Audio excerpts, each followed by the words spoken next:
बहुत बहुत स्वागत है आप सभी का पढ़ाई करो ऑनलाइन पर। आज की क्लास के माध्यम से finally BA fourth semester English का पूरा क्वेश्चन पेपर हम लेके आ चुके हैं। ये आपका जो इंग्लिश का क्वेश्चन पेपर है बहुत ही महत्वपूर्ण साबित होगा सभी विश्वविद्यालय के लिए, जिसमें आपकी लिखित की परीक्षा होगी, रिटन का एग्जाम होगा। इसमें कि जितने भी प्रश्न हैं बहुत ही महत्वपूर्ण प्रश्न हैं, जो कहीं ना कहीं आपका एग्जाम में यही सारे प्रश्न आपको देखने को मिलेंगे। पेपर की हम बात कर ले तो आपका इंग्लिश का आपका क्वेश्चन पेपर है, इसमें आपको पढ़ना पड़ेगा इंडियन लिटरेचर इन जो है ट्रांसलेशन, पेपर का आपका टाइटल रहेगा। अब यूपी के जितने भी विश्वविद्यालय जो कि अपनी परीक्षा लिखित की कराएंगी, रिटर्न टाइप की परीक्षा कराएंगी, जैसे कि वीर बहादुर जी पूर्वांचल विश्वविद्यालय हो गया, CCSU, doctor Ram Manohar Lohia Awadh university हो गया, तो ये सभी विश्वविद्यालय, रज्जो भैया स्टेट विश्वविद्यालय की प्रयागराज में पड़ता है, महाराजा सुहेलदेव यूनिवर्सिटी जो कि आजमगढ़ में पड़ता है, तो ये सभी विश्वविद्यालय जो कि अपनी जो परीक्षा है लिखित टाइप की ही कराती हैं, तो इन सभी विश्वविद्यालय के लिए बहुत ही महत्वपूर्ण साबित होगा। 2 घंटा आपका समय दिया जाएगा, पूरा पेपर आपका 75 नंबर का आपका जो है आयोजित करा जाएगा।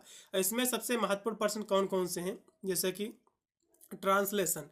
तो ट्रांसलेशन होता क्या है, ये क्वेश्चन एग्जाम में फंसेगा कि ट्रांसलेशन की डेफिनेशन पूछ लेगा और इसके टाइप से पूछ लेगा, जैसे कि लिटरल ट्रांसलेशन क्या होता है, और भी इसके बहुत सारे, जैसे मशीनी जो मशीन के द्वारा होता है अनुवाद वो क्या होता है। तो इस तरह से बहुत सारे इसके टाइप से भी एग्जाम में पूछे जाते हैं। चलेगा, इस क्वेश्चन पेपर के माध्यम से हम बताएंगे कि कौन कौन से क्वेश्चन आपके एग्जाम में ज़्यादातर देखने को मिल सकते हैं। पहला इसमें क्वेश्चन है कि डिफाइन ट्रांसलेशन। ट्रांसलेशन क्या है, क्वेश्चन काफ़ी महत्वपूर्ण है। ट्रांसलेशन किसे कहते हैं, ये क्वेश्चन एग्जाम में काफ़ी बार पूछा भी गया है।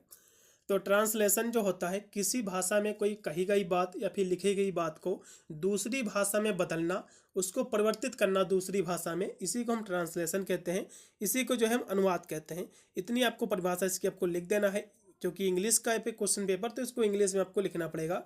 और ट्रांसलेशन जो शब्द है ये लैटिन भाषा के 2 शब्दों से मिलकर बना हुआ है। किससे बना हुआ, ट्रांस प्लस ये लेसन 2 शब्दों से मिलकर बना हुआ है। ट्रांस का मतलब होता है ले जाना, लेसन का मतलब होता है क्रिया, यानी एक भाषा से दूसरी भाषा में ले जाना किसी पाठ को या फिर किसी कही गई वाक्य को दूसरी भाषा में उसको परिवर्तित करना, उसको बदलना, इसी को हम ट्रांसलेशन कहते हैं, इसी को हम अनुवाद कहते हैं। इतनी परिभाषा आपको लिख देना है। अगला भी क्वेश्चन इसमें आपका दिया हुआ है, जो कि है 2 नंबर क्वेश्चन आपकी स्क्रीन पे आ चुका है, जो कि दिया हुआ है कि मल्टी लिंगुअल जो है सोसाइटी क्या है। क्वेश्चन काफ़ी महत्वपूर्ण है, जिसको हम बहुभाषी समाज कहते हैं। बहुभाषी समाज यानी ऐसा ऐसा समाज जिसको एक भाषाओं से ज़्यादा भाषाओं का ज्ञान हो, ऐसा समाज। मल्टी जो है लिंगुअल सोसाइटी का मतलब क्या होता है, इसको हिंदी में हम बहुभाषिक समाज कहते हैं। यानी जहाँ विभिन्न क्षेत्रों में अनेक भाषाओं का जो है समाज को ज्ञान हो, वहाँ पर अनेक प्रकार की भाषाएं बोली जाती हो, और उस पूरे समाज को एक भाषाओं के बजाय काफ़ी भाषाओं का ज्ञान हो, इसी को हम बहुभाषिक समाज कहते हैं। इतनी परिभाषा अब इसको इंग्लिश में आपको लिखना है बस। फिर अगला क्वेश्चन आपका है 3 नंबर कि व्हाट इज अनट्रांसलेबिलिटी, ये क्या होता है। तो जिसको हम कहते हैं, ये होता क्या है, पहली बात तो ये समझ लो।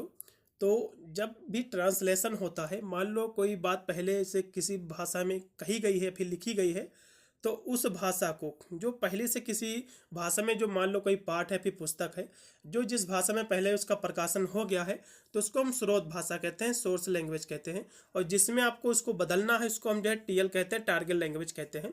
तो मान लो इसको जो आपको बदलना है, और इसमें ये जो है से दिया हुआ है कि आपका जो है ट्रांसलेबिलिटी जो होता है ये तब उत्पन्न होती है जब स्रोत जो भाषा है आपकी, जो सोर्स लैंग्वेज है, इसकी जो संस्कृत है, ठीक है, इसकी जो कल्चर है, इसका अभ्यास जो है लक्ष्य भाषा के संस्कृत में जो है समतुल्य नहीं बैठता है, और उसमें जो है जिसमें आप इसको बदल रहे हो उसके जो है कह सकते हो उसमें उसका अभाव रहता है, इससे जो है स्रोत भाषा की संस्कृति का। तो इसी को हम कहते हैं, क्या कहते हैं, इसको हम कहते हैं अन ट्रांसलेबिलिटी कहते हैं। इतनी परिभाषा आपको लिखना है। सोर्स भाषा क्या होती है, सोर्स लैंग्वेज जिसको कहते हैं, जो चीज़ जिस भाषा में पहले से प्रकाशित कर दी गई है एक बार, तो उसी को सोर्स भाषा कहलाती है। अब टारगेट लैंग्वेज क्या होती है, जिसमें उस भाषा को बदलना है, उसको हम टारगेट लैंग्वेज कहते हैं। इसकी दोनों परिभाषा भी एग्जाम में पूछ सकता है, तो दोनों की परिभाषा आपको पता होनी चाहिए। फिर अगला क्वेश्चन आपका है 4 नंबर क्वेश्चन, काफ़ी महत्वपूर्ण है। 4 नंबर क्वेश्चन आपका दिया हुआ है कि डिफाइन जो है ट्रांसलिटरेशन क्या होता है, जिसको हम हिंदी में लिप्यांतरण कहते हैं। क्वेश्चन काफ़ी महत्वपूर्ण है। लिप्यांतरण, यदि हम, क्योंकि मैं यहाँ से हिंदी में ही सारे क्वेश्चन को बता रहा हूँ, आपको इसकी इंग्लिश जो है ट्रांसलेशन आपको पता होना चाहिए। अब जो है लिप्यांतरण होता क्या है, ये 2 शब्दों से मिलकर बना हुआ है, लिपि परस अंतरण। लिप्यांतरण लिप्यांतरण जो होता है, ये जो होता है लिप्यांतरण जो होता है, ये जो है दो शब्दों से मिलकर बना हुआ है लिप्यांतरण। तो इसमें क्या होता है, इसमें ट्रांसलेशन नहीं होता है, बल्कि एक लिपि को दूसरी लिपि में बदला जाता है और उसके उच्चारण में कोई भी चेंजेस नहीं होता है। प्रोनाउंसिएशन जो होता है सेम दोनों लैंग्वेज में रहता है। मान लो फॉर एग्जांपल आप जो है, आप हेलो जो है हिंदी में आप इस तरह से कुछ लिखोगे हेलो, ठीक है। आप हेलो जो है इस तरह से हिंदी में लिखोगे।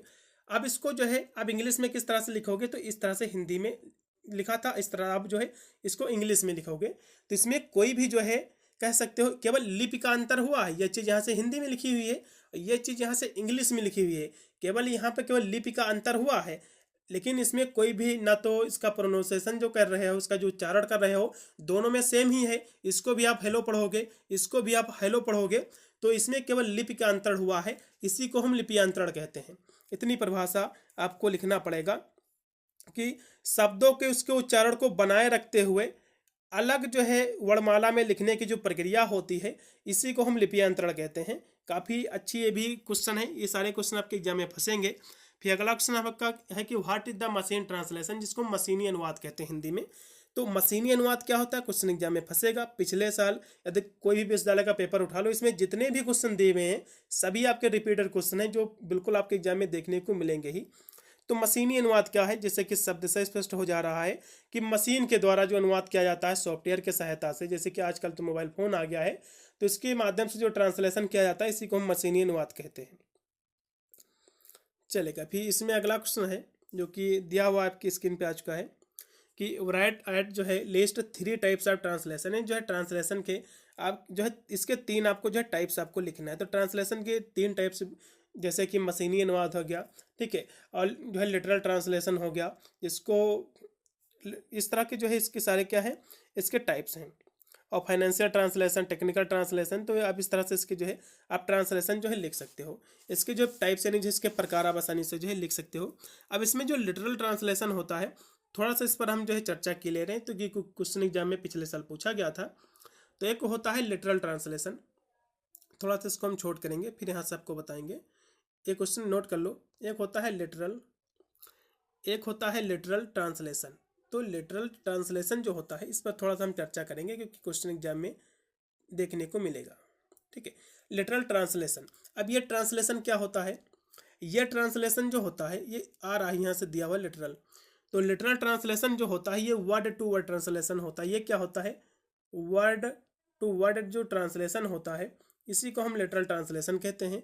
इसमें क्या है, इसमें वर्ड टू वर्ड का ट्रांसलेशन होता है। जैसे कि फॉर एग्जांपल कोई आप शब्द ले लो कि आई एम गोइंग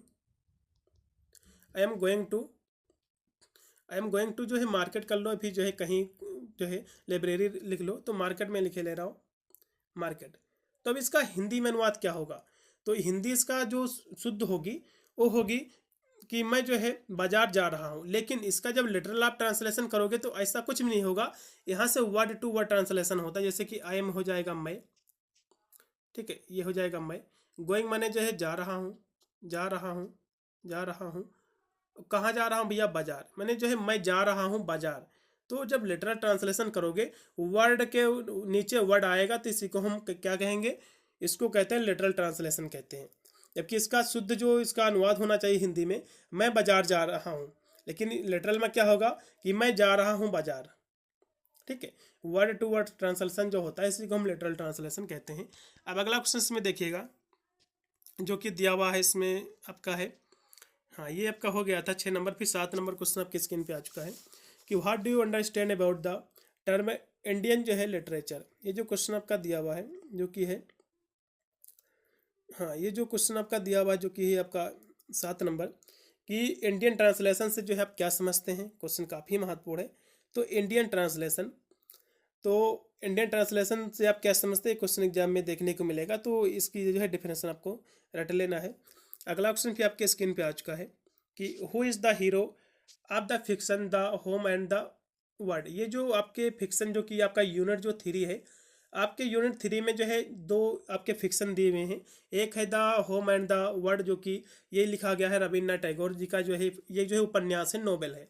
ये किसका है? ये रविन्द्रनाथ टैगोर जी का जो है उपन्यास है, जो कि बांग्ला भाषा में लिखा गया था, लेकिन इनके जो भतीजे थे उसका ट्रांसलेशन जो है जो कि इंग्लिश में किया था। तो ये आपके पाठ्यक्रम में संकलित है। तो इसमें पूछ रहा है कि इसमें हीरो कौन था। तो एक कहानी इसमें 3 किरदारों पर ये जो है इर्द गिर्द घूमती है, थोड़ा सा हम बताएंगे आपको। तो इसमें जो है निखिल है, एक जो है इसमें मेन किरदार में हीरो है, जो कि इसका कौन है? एक है निखिल, जो कि इसका मेन किरदार का हीरो है ये। और निखिल की पत्नी है जिसका नाम है बिमला। निखिल की पत्नी है जिसका नाम है बिमला। एक संदीप है जो कि स्वदेशी आंदोलन का नेता है, एक प्रमुख है उसका संदीप इसमें आप विलन की तरह इसको देख सकते हो, क्योंकि ये जो है कहीं ना कहीं देखा है, जो कि ये बिमला जो है इससे जो है प्रेम हो जाता है इन दोनों के प्रति। लेकिन जो है ये जो है संदीप बिमला से जो है रुपए चोरी करने के लिए कहता है अपने जो है निखिल के पति से। तो जैसे रुपए इसको मिल जाते हैं संदीप को, तो वहाँ से वो भाग जाता है। तो इसमें हीरो जो है निखिल को ही हीरो कहेंगे, और इसमें विलन की उपाधि जो है संदीप को दी गई है। अब बिमला जो कि निखिल की पत्नी है, तो इसी की इर्द गिर्द ये कहानी घूमती है, ये नॉवेल घूमता है। तो एक बार इसको पढ़ोगे तो आपको विद्युत आपको समझ में आएगा। अब हम अगला क्वेश्चन देखेंगे। फिर अगला क्वेश्चन आपका 9 नंबर है कि व्हाट इज पैराफ्रेस एंड जो है मेटाफ्रेस इन ट्रांसलेशन। नहीं, पैराफ्रेस और जो है मेटाफ्रेस क्या है ट्रांसलेशन में आपको ये बताना है, इसकी डेफिनेशन आपको तैयार कर लेना है, एग्जाम में फंसेंगे जरूर। फिर अगला क्वेश्चन आपका दिया हुआ 10 नंबर है कि right at least 3 character of the play कन्यादान। कन्यादान जो कि आपके पाठ्यक्रम में संकलित है, ये विजय तेंदुलकर के द्वारा लिखा गया एक ड्रामा है। कन्यादान जो है जो कि आपके पाठ्यक्रम में संकलित है, यूनिट आपका जो 6 है इसमें आपको मिलेगी। ये जो ड्रामा है ये विजय तेंदुलकर के द्वारा लिखा गया। तो ये ड्रामा क्या है इसके बारे में आपको एक बार पढ़ लेना है। जितनी भी आपके ड्रामा हो या फिर आपके दिए हुए हैं, जो शॉर्ट फिक्शन दिए हुए हैं, तो इन सभी के बारे में आपको पता होना चाहिए। जैसे कि एक भीष्म साहनी जी की अमृतसर आ गया, तो भीष्म साहनी के द्वारा लिखित ये जो है शॉर्ट फिक्शन है। और महाश्वेता देवी के द्वारा द हंट, और जयशंकर प्रसाद के द्वारा आंसू लिखा गया। तो इस तरह से जो आपके पाठ्यक्रम में संकलित है जितनी भी कहानियाँ, इनके बारे में आपको तैयार कर लेना है। और अमृत प्रीतम जी के जो पिंजर है जो फिक्शन है, और जो द होम एंड द जो वर्ड जो कि रविन्द्रनाथ टैगोर के द्वारा लिखी गई, तो वैसे ज़्यादा कोई कहानी आपके में है नहीं। 3 से लेकर 4-5 कहानियाँ भी इनके बारे में आपको पता होना चाहिए, इसके लेखक कौन है और इस कहानी में क्या किरदार है, कौन कौन सा रोल है, जिससे एग्जाम में क्वेश्चन जो बनेंगे आप इसको आसानी से जो है उत्तर लिख पाओगे। फिर यहाँ से आपका सेक्शन बी आपका स्टार्ट हो गया। तो इसके हम प्रश्नों की बात करें तो इसमें 6 प्रश्न आपके आएंगे, जो कि 4 ही प्रश्नों को उत्तर आपको देना पड़ेगा। तो इसका जो पहला क्वेश्चन आपका दिया हुआ है कि what are challenge in the machine translation. ये जो क्वेश्चन दिया हुआ है 2 नंबर, इसमें मशीनी अनुवाद में क्या चुनौतियां हैं ये आपको बताना है। क्वेश्चन काफ़ी महत्वपूर्ण एग्जाम में फंसेगा। फिर तीसरा क्वेश्चन है कि write A note on the tools of technology translation. ये क्वेश्चन कह रहा है कि प्रौद्योगिकी अनुवाद के उपकरण पर आपको टिप्पणी लिखना है। जो टेक्नोलॉजी जो अनुवाद होता है, तो इसके जो उपकरण होते हैं कौन कौन से होते हैं, तो उस पर आपको एक शॉर्ट नोट लिखना है, संक्षिप्त आपको जो है टिप्पणी आपको इस पर लिखना है। फिर अगला क्वेश्चन आपके स्क्रीन पर आ चुका है, जो कि 4 नंबर क्वेश्चन है कि write A note on multi cultural society in term of Indian जो है कॉन्टेक्स्ट। मतलब जो है भारतीय संदर्भ में बहुसंस्कृत समाज पर एक जो है एक निबंध आपको लिखना है। मल्टी कल्चरल सोसाइटी का मतलब होता है बहु जो है सांस्कृतिक समाज, इस पर आपको जो है निबंध लिखना है। फिर 5 नंबर क्वेश्चन है कि write A note on the plot structure of the play आधे अधूरे। आधे अधूरे जो कि आपकी ये जो नाटक है आपके पाठ्यक्रम में जो कि संकलित है, तो इसकी जो प्लॉट स्ट्रक्चर का मतलब होता है कि इसकी कथानक जो संरचना है उस पर आपको जो है टिप्पणी आपको लिखना है। क्वेश्चन ये भी काफ़ी महत्वपूर्ण है। तो आपके जितने चाहे वो नाटक हो या फिर कोई चीज़ आपके हो जो कि पाठ्यक्रम में संकलित है, तो सभी के बारे में आपको ज़रूर पता होना चाहिए। कोई ना कोई जो है नाटक पूछ सकता है। तो आधे अधूरे जो कि आपका ये जो नाटक है ये किसके द्वारा लिखा गया है, तो ये जो है मोहन राकेश का है। किसका है? ये आधे अधूरे जो कि मोहन राकेश के द्वारा जो है लिखित ये क्या है, शॉर्ट आपका फिक्शन है। शॉर्ट फिक्शन ये ड्रामा है, शॉर्ट फिक्शन नहीं सॉरी, ये जो है ड्रामा है। तो ये जो है इसके बारे में आपको पता होना चाहिए। फिर अगला क्वेश्चन आपका है 6 नंबर कि explain the theme of Kabir's poem जो है प्रिस्क्राइब्ड फॉर यू। ये क्वेश्चन जो दिया हुआ है कबीर की जो आपकी पोएम आपके पाठ्यक्रम में संकलित है उसकी थीम की आपको जो है वर्णन करना है। फिर आपका है 7 नंबर क्वेश्चन कि right an essay on what is need of translation in Indian.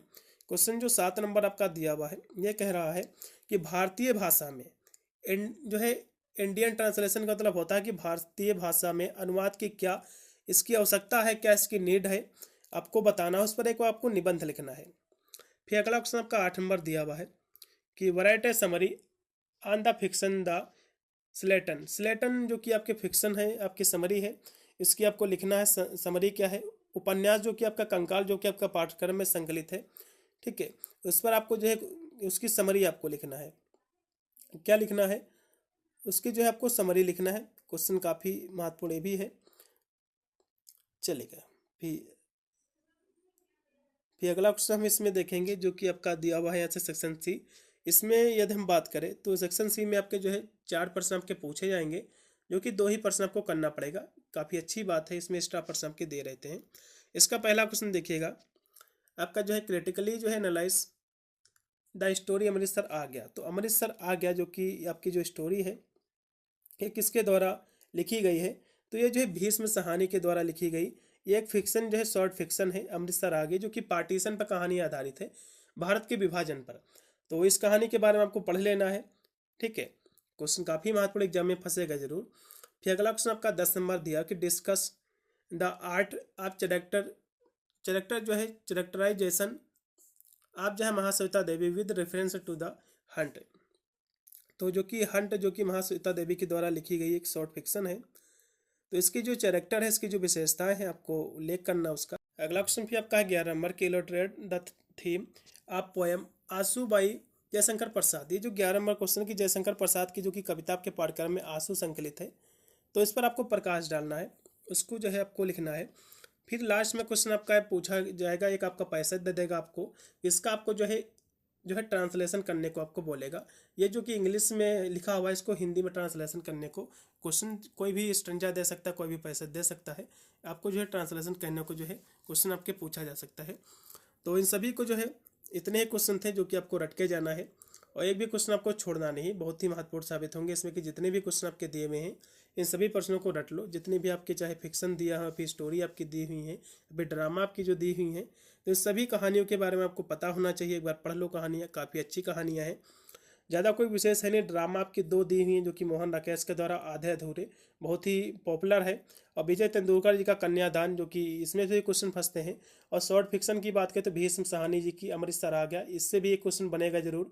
और महाश्वेता देवी का जो कि हंट लिखा गया है इनके द्वारा, जयशंकर प्रसाद का आंसू है, और कबीर दास का एक भी इसमें जो है जो कि कह सकते हो लिखा गया है। और the home and the word जो कि रवीन्द्रनाथ टैगोर जी का उपन्यास है। और अमृत प्रीतम जी का जो कि पिंजर द स्लेटन, पिंजर जो है ये अमृत प्रीतम जी का जो कि स्लेटन, जिसको हम कंकाल के नाम से, अभी एक क्वेश्चन इसमें जो बना था कि कंकाल, ठीक है, फिक्शन ऑफ द स्लेटन, तो स्लेटन फिक्शन जो है उसी पिंजर के नाम से ही इनका जो है जो उपन्यास था, ठीक है, उसी पर आधारित है ये, जो कि स्लेटन के नाम से प्रकाशित हुआ था ये स्टोरी। तो ये वही चीज़ है, कोई अलग कोई नहीं है। तो इन सभी क्वेश्चनों को एक बार आपको देख लेना है, काफ़ी महत्वपूर्ण साबित होगा आपको अपने एग्जाम में अच्छे नंबर दिलाने के लिए। मिलता है वीडियो में, तब तक सभी को thank you for watching this video.